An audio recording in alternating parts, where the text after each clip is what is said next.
All right, so this one says if g of x is negative 2 times f of x, and then they give us the graph of f of x. So what this really means is we're going to multiply negative 2 times the value of f of x.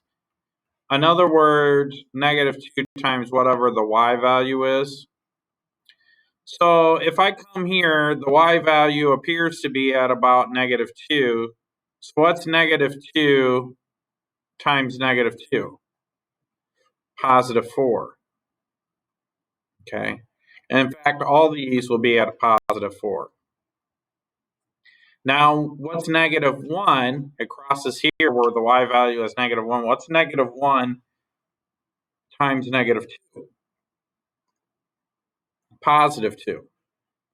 And then over here, this looks like this. When x is negative 2, I've got a positive 4. But in reality, when x is negative 2 down here, positive 4 times negative 2 would be like a negative 8, which would be like way down here. So my graph will kind of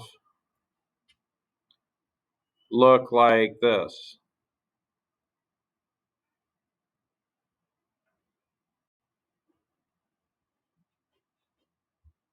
So that'll be like g of x.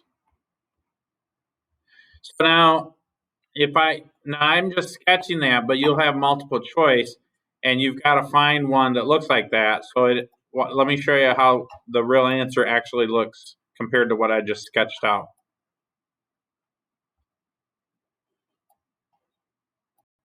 Yes. So this is, well, let me put it side by side. See how that looks almost identical?